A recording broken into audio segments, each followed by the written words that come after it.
नमस्कार दोस्तों, जैसा कि आप स्क्रीन पर देख सकते हैं, दिल्ली के अंदर पीजीटी के लिए वैकेंसी आ चुकी हैं। टोटल वैकेंसी 432 हैं, जो कई सारी कैटेगरीज में डिवाइड हैं। आप टेबल में देख सकते हैं।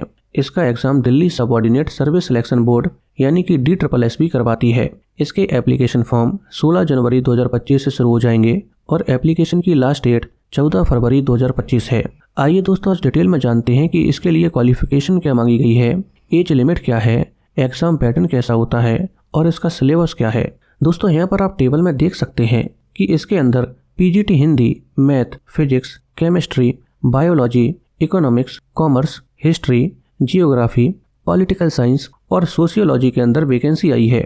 और ये वैकेंसी मेनली 2 डिपार्टमेंट में डिवाइड है, जिसमें से पहला डिपार्टमेंट डायरेक्टरेट ऑफ एजुकेशन है और दूसरा department new Delhi municipal council है।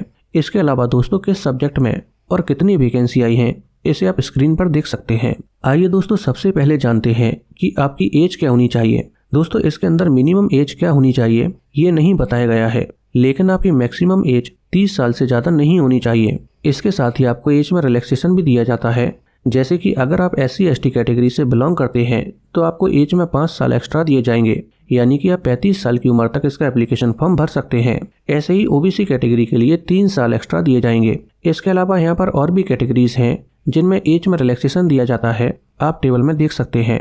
आइए दोस्तों, आप जानते हैं कि इसमें आपकी क्वालिफिकेशन क्या मांगी गई है। दोस्तों, आप जिस भी सब्जेक्ट से अप्लाई करते हैं, जैसे कि मान लीजिए आप हिंदी से अप्लाई करते हैं तो आपकी हिंदी से मास्टर्स कंप्लीट होनी चाहिए, यानी कि पोस्ट ग्रेजुएशन कंप्लीट होनी चाहिए और आपकी टोटल परसेंटेज 50% या उससे ज़्यादा होनी चाहिए। साथ में आपका B.Ed कंप्लीट होना चाहिए। अगर आपका B.Ed कंप्लीट नहीं है तो जो इंटीग्रेटेड प्रोग्राम होता है, जैसे कि BA B.Ed, BSc B.Ed या फिर 3 साल का इंटीग्रेटेड प्रोग्राम होता है, जैसे कि B.Ed M.Ed, तो आपका ये कंप्लीट होना चाहिए और ये किसी भी ऐसे कॉलेज या यूनिवर्सिटी से कंप्लीट होना चाहिए जिसे NCTA द्वारा मान्यता प्राप्त हो। ऐसे ही दोस्तों, सभी सब्जेक्ट के लिए ये सेम है, यानी कि जिस भी सब्जेक्ट से आप अप्लाई कर रहे होंगे तो उस सब्जेक्ट से आपकी मास्टर्स कंप्लीट होनी चाहिए और साथ में B.Ed कंप्लीट होनी चाहिए, तो आप इसके लिए अप्लाई कर सकते हैं और एग्जाम दे सकते हैं।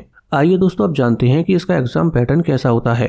दोस्तों, इसके अंदर आपका एक कंप्यूटर बेस्ड टेस्ट होता है, जिसमें 2 सेक्शन होते हैं। पहले सेक्शन के अंदर 5 सब सेक्शन होते हैं, जिसमें पहला sub section mental ability and reasoning ability का होता है, दूसरा सब सेक्शन जनरल अवेयरनेस, तीसरा sub section English language and comprehension, चौथा sub section Hindi language and comprehension और 5वां sub section numerical aptitude and data interpretation का होता है। और ये 5 सब सेक्शन 20-20 नंबर के होते हैं। इस तरह से पहला सेक्शन 100 नंबर का होता है और पहले सेक्शन के अंदर 5 सब सेक्शन से 20-20 क्वेश्चंस आते हैं।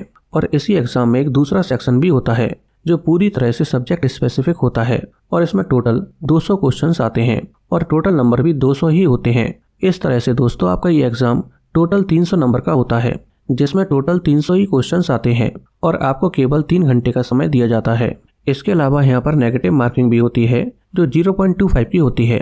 इसके अलावा दोस्तों, यहाँ पर कुछ क्वालिफाइंग मार्क्स भी होते हैं, जैसे कि अगर आप जनरल या फिर EWS कैटेगरी से बिलोंग करते हैं तो आपको 40% मार्क्स तो लाने ही पड़ते हैं इस एग्जाम को क्वालिफाई करने के लिए, लेकिन मेरिट में आने के लिए आपको ज़्यादा से ज़्यादा नंबर लाने पड़ेंगे।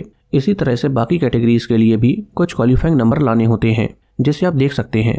दोस्तों, यहाँ पर सबसे इम्पोर्टेंट क्वेश्चन आता है कि इसके अंदर रिजर्वेशन किसको मिलेगा। अगर किसी के पास सेंट्रल का कास्ट सर्टिफिकेट है तो क्या वो वैलिड होगा, तो क्या उसे रिजर्वेशन दे दिया जाएगा, या फिर रिजर्वेशन लेने के लिए आपके पास दिल्ली का ही कास्ट सर्टिफिकेट होना चाहिए। अगर आपके भी यही सेम क्वेश्चंस हैं तो आप कमेंट में रिजर्वेशन टाइप कर दीजिए, मैं इस पर भी डिटेल्ड वीडियो बना दूंगा। और अगर आपको ये वीडियो पसंद आई हो तो वीडियो को लाइक करके चैनल को सब्सक्राइब कर लीजिए।